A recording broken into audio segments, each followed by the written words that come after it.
سندھ میں زیادہ ہو چکے ہیں.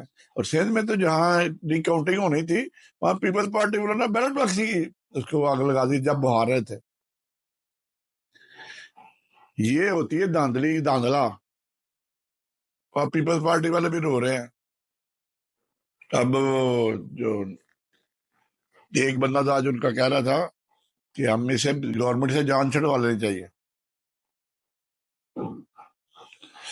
تو صورت حال یہ ہے کہ justice Aqeel Abbasi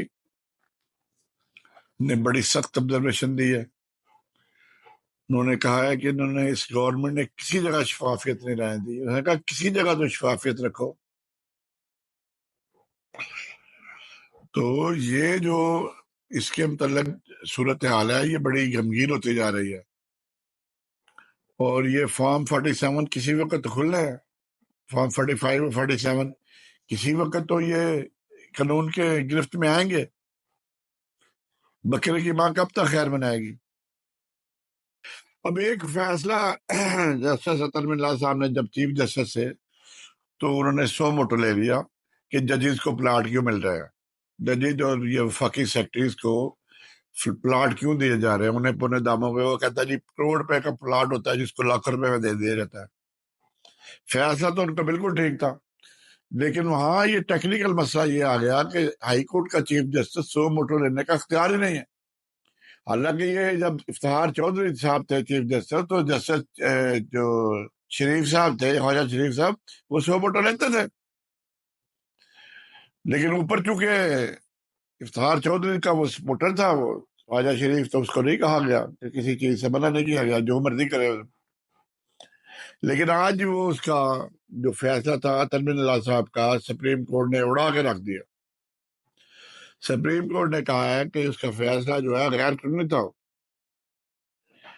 legal point سے ہٹ کے وہ یا ٹیکنیکل پوائنٹ سے ہٹ کے کیس بہت فیصلہ بڑا زبردست تھا کہ انہوں نے اندھیرنے کی چوپٹ راج بنایا ہوا ہے. سپریم کورٹ کے ریٹائر جج جو کرپشن میں ملوث ہوئے ہیں ان کو بھی 2 کنال کا اسلام آباد میں پلاٹ دے دیا گیا. لیکن آج جو سپریم کورٹ نے اس فیصلے کو کالعدم قرار دے دیا.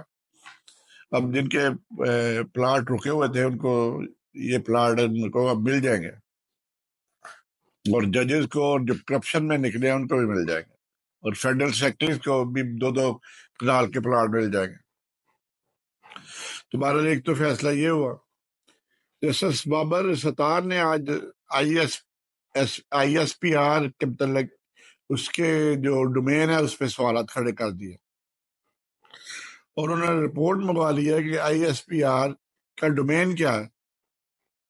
آج ہائی کورٹ میں اس بات پہ بڑی ہیٹڈ ڈبیٹ ہوئی کہ ان کا جو ڈومین کیا ہے.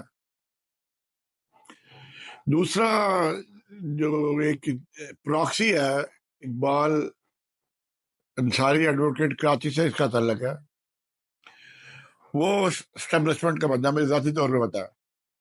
میری اس سے کئی ملاقاتیں بھی ہو چکی ہیں. جب وہ نواب سعید اللہ خان صاحب تھے ہمارے بڑے بھائیوں کی طرح تھے مینٹر تھے ہمارے تو ان سے ملاقات کرتا تھا. جو چودھری افتخار کا جب کیس چل رہا تھا کہتا تھا جی آپ بھی وکیل بن جائے حکومت کی طرف سے. تو میں نے تو اس وقت نواب صاحب کو منع کیا تھا.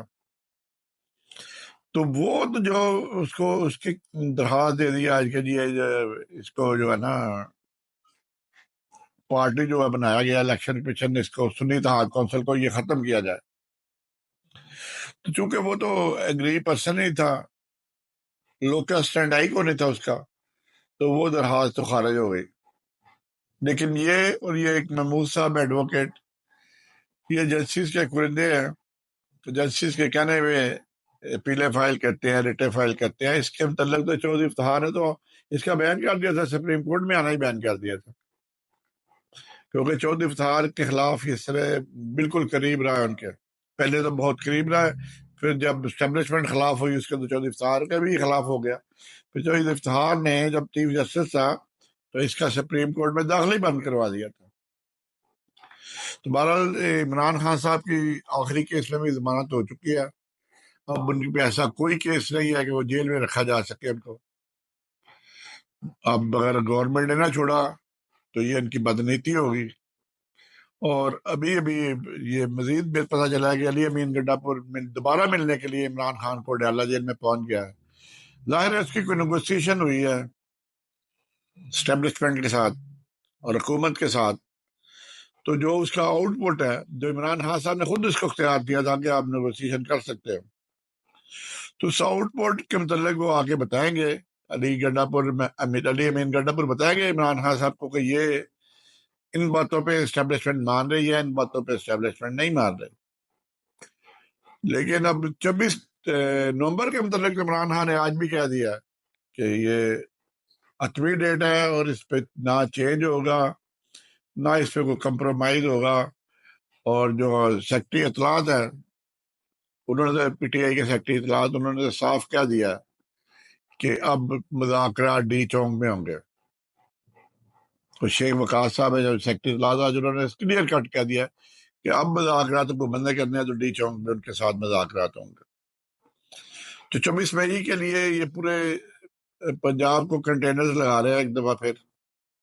علی امین گنڈا پور پہ یہ اعتراض کرتے ہیں کہ جی وہ سرکاری مشینیں استعمال کرتا ہے. تو جو یہ اسلام آباد میں یا پورے پنجاب میں کنٹینر لگا رہے ہیں یہ سرکاری مشینری سے نہیں ہو رہے. سرکاری مشینری استعمال نہیں ہو رہی، سرکاری پیسہ استعمال نہیں ہو رہا. یہ ایک بندے پہ آپ اعتراض کرتے ہو، دوسرے پہ آپ کو اپنا گریبان نہیں جاگا کبھی کہ آپ کیا کر رہے ہیں. تو خواتین حضرات، اسی کے ساتھ میں آپ سے اجازت چاہتا ہوں. انشاءاللہ تعالی اگلے کسی نئے موضوع کے ساتھ پھر بات ہوگی. دعا میں یاد رکھیں، یہ دونوں کا خیال رکھیں. السلام علیکم ورحمۃ اللہ وبرکاتہ.